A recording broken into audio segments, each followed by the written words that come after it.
Chapter 1. The Last Human Found. The galaxy had forgotten humanity.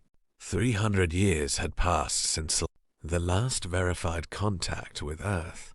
Across thousands of star systems, humans had become little more than legends, stories told to frighten young cadets or entertain travelers in distant spaceports. Some believed humans had destroyed themselves in endless wars. Others claimed they had evolved into beings of pure energy and abandoned the physical universe. A few whispered that humanity was still out there, silently watching the stars. No one knew the truth. Deep within the uncharted Vesper expanse, an aging mining vessel drifted toward a forgotten planet known only as KX-91. The world was harsh, covered in endless deserts of black crystal and battered by violent electrical storms that lit the sky with blue lightning. Captain Vorek, a scarred Drakari miner, stared at the scanners. "Anything valuable?" he growled. His navigator sighed. "Only ruins and one faint life sign." The bridge fell silent. "A life sign?" Vorek repeated. "Impossible. This world was abandoned centuries ago." The ship descended through thick clouds, landing beside the crumbling remains of what appeared to be an ancient research facility. Its walls were cracked, its towers collapsed, and half of the structure had been swallowed by shifting sands. The mining crew entered cautiously, their plasma rifles lighting the darkness. Inside, they found broken machines, rusted doors, and faded symbols no one could read. Then, a heartbeat echoed through the corridors, slow, steady, alive. Following the sound, they reached a sealed chamber buried beneath layers of reinforced alloy. Strange warning symbols surrounded the entrance, but time had worn most of them away. "Open it," Captain Vorek ordered. With a loud metallic groan, the ancient door slid open. Cold mist poured into the hallway. At the center of the chamber stood a transparent stasis pod. Inside was a young man, dark hair, closed eyes, calm expression. He looked no older than 25. One miner laughed. "This is the legendary human. He looks ordinary." Another shook his head. "Impossible. Humans were supposed to be monsters." As the crew examined the pod, emergency power suddenly surged through the facility. Red lights flashed. An artificial voice echoed across the chamber. "Emergency protocol activated. Human preservation sequence ending. Awakening subject, Commander Ethan Walker." The miners froze. The pod hissed. Cracks spread across the transparent surface. Then it opened. The young man's eyes slowly opened. Bright blue, focused, calm. He took a deep breath, the first in 3 centuries. Looking around at the armed aliens, he spoke in a steady voice. "Where is Earth?" No one answered. The translator implant struggled for several seconds before finally converting his ancient language. Captain Vorek smiled greedily. Chapter 2. Sold at the galactic slave market.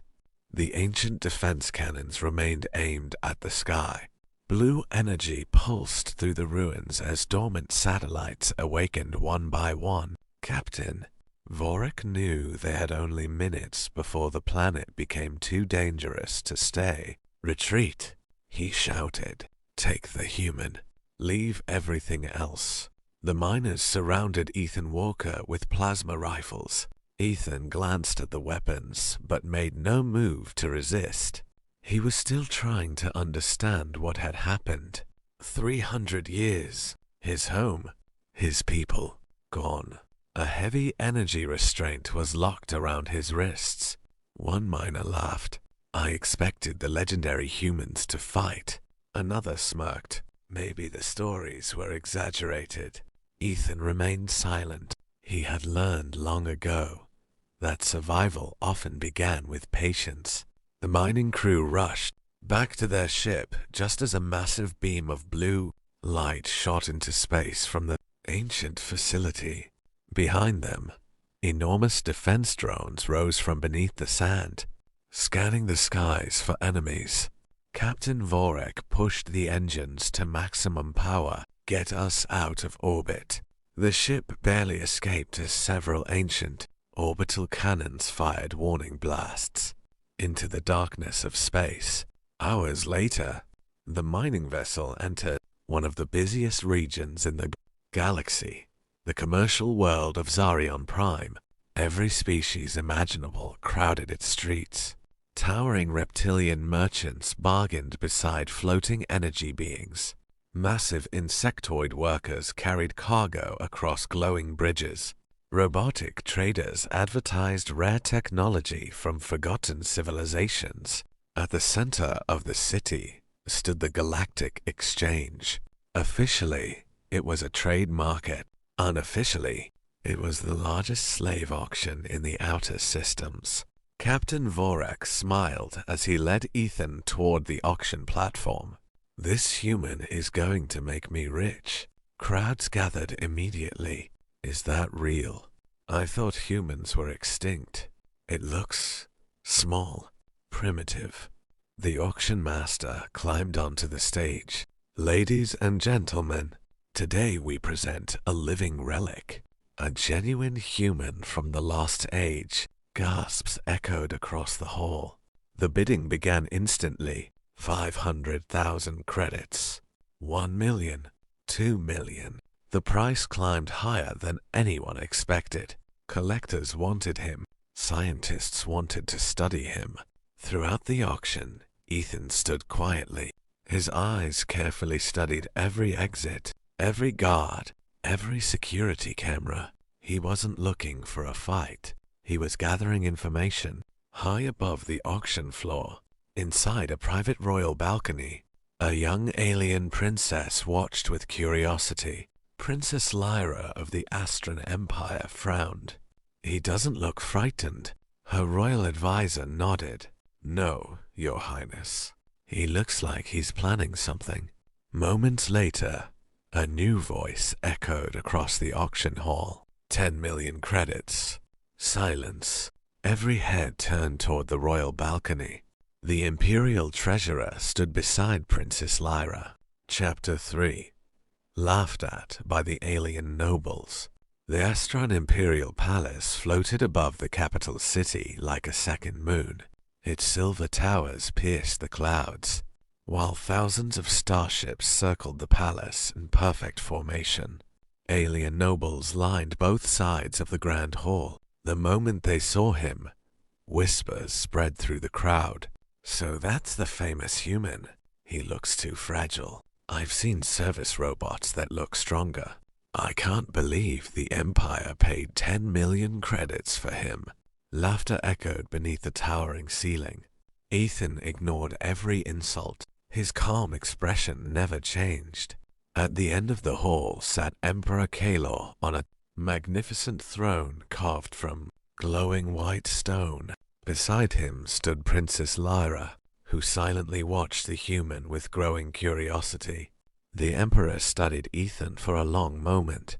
So, he said, the last human finally stands before me. Ethan gave a respectful nod, but did not bow. The hall fell silent. Several nobles gasped. How dare he? He refuses to kneel before the Emperor. The captain of the Imperial Guard stepped forward, resting a hand on his plasma blade. On your knees, human. Ethan looked directly at the Emperor. My respect is earned, he said calmly. It is never forced. A wave of angry voices swept through the court. Execute him. Teach him obedience. Princess Lyra glanced nervously at her father, but Emperor Kalor raised a hand, and the hall fell silent once more. Ethan replied without hesitation, I understand more than you think. The Emperor leaned forward, then prove that humanity deserves the legends told about it. One by one, elite Astron soldiers demonstrated their strength. The first scored 780, the second reached 905, the strongest commander achieved 1,120, earning loud applause from the nobles. The Emperor looked at Ethan. Your turn. More laughter filled the hall. This should be entertaining. He'll be lucky to reach 100. Ethan slowly stepped toward the machine. He examined it for a moment, placing one hand on the testing platform. He didn't strain. He didn't shout. He simply applied pressure. For a brief second, nothing happened. Then alarms exploded throughout the chamber. Warning lights flashed red. The machine trembled violently. Its display raced upward. 500. Yobai. Binbesh use. 3,000. 5,000. The nobles stared in disbelief. Cracks spread across the analyzer. With a deafening boom, the machine shattered into pieces. Silence. Smoke drifted through the grand hall. The strongest testing device in the Empire had been destroyed by a single, effortless push. No one spoke. No one moved. The captain of the Imperial Guard slowly lowered his weapon. Princess Lyra could hardly believe what she had witnessed. Ethan looked at the broken machine and sighed. I was trying to be careful. For the first time in many years, Emperor Kalor stood from his throne. His eyes were no longer filled with amusement. Chapter 4.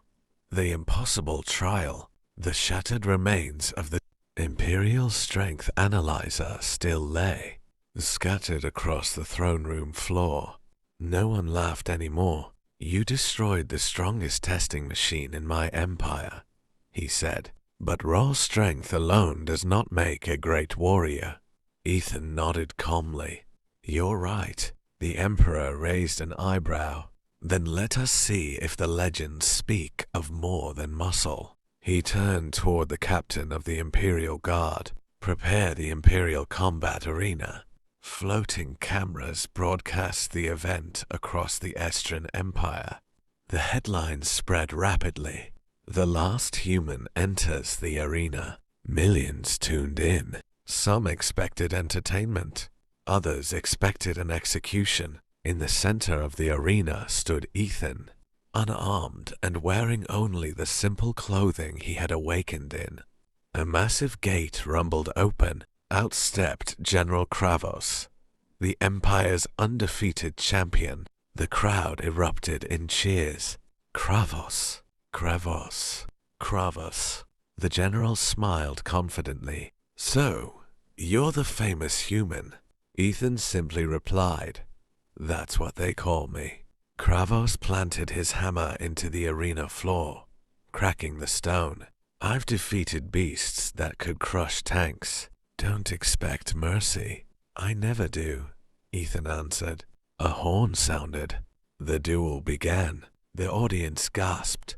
At the last possible moment, Ethan stepped aside. The hammer smashed into the ground, leaving a crater several meters wide. Dust filled the air. Kravos attacked again and again. Each strike carried enough force to destroy armored vehicles, yet every blow missed. Ethan never rushed. He never panicked.